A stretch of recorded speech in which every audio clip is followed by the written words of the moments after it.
मैं और वो यूनिवर्सिटी में एक ही क्लास में पढ़ते थे। सब ये समझते थे कि हम दोनों रिलेशनशिप में हैं, जबकि ऐसा नहीं था। हम बस एक अच्छे दोस्त थे और यूनिवर्सिटी के 4 साल कैसे गुजर गए पता ही नहीं चला। यूनिवर्सिटी के बाद हमारी फ़ोन पर बात होती रहती थी। वो लड़की इतनी अच्छी थी कि मुझे उससे मोहब्बत हो गई। तो मैंने एक दिन उससे पूछ लिया कि क्या वो मुझसे शादी करेगी। पहले तो वो चुप रही, फिर कुछ देर बाद वो कहने लगी कि मैं बहुत छोटी थी जब मेरे माँ बाप इस दुनिया से चले गए थे। मेरे चचा और चची ने मुझे पाला है। मेरी शादी उन्होंने अपने बेटे से तय की हुई है। आप बहुत अच्छे इंसान हैं, लेकिन मैं आपसे शादी नहीं कर सकती।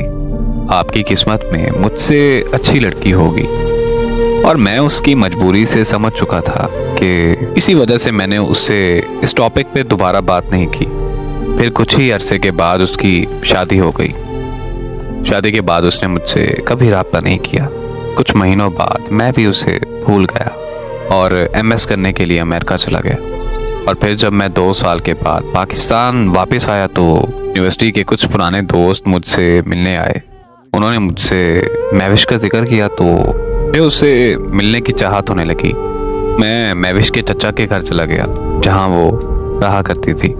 वहां जाकर मुझे पता चला कि 1 साल बाद उसकी तलाक हो गई थी। और वो तलाक के बाद कहाँ गई, कैसे गई, किसी को कुछ पता नहीं। ये सुनकर मुझे बहुत ज़्यादा तकलीफ हुई और मैंने उसे ढूंढने का फैसला किया। उसके सारे दोस्तों से, सारे रिश्तेदारों से मैंने पूछा कि वो कहाँ जा सकती है, लेकिन किसी को कुछ पता नहीं था।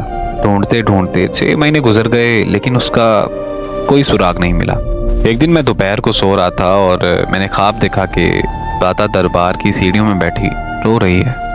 मैं ख्वाब से जागते ही दाता दरबार की तरफ निकल पड़ा। वहां पहुंचकर उसे इधर उधर तलाश किया, लेकिन वो नहीं मिली। फिर मेरी वहां मुलाकात एक दरवेश से हुई। मैंने उस दरवेश को सारी बात बताई तो उसने कहा कि क्या तुम महविश को ढूंढ रहे हो और क्या तुम्हारा नाम हमजा है। मैं उस दरवेश की बात सुनकर बहुत ज़्यादा हैरान हो गया, क्योंकि मैंने उसे अपना और महविश का नाम नहीं बताया था।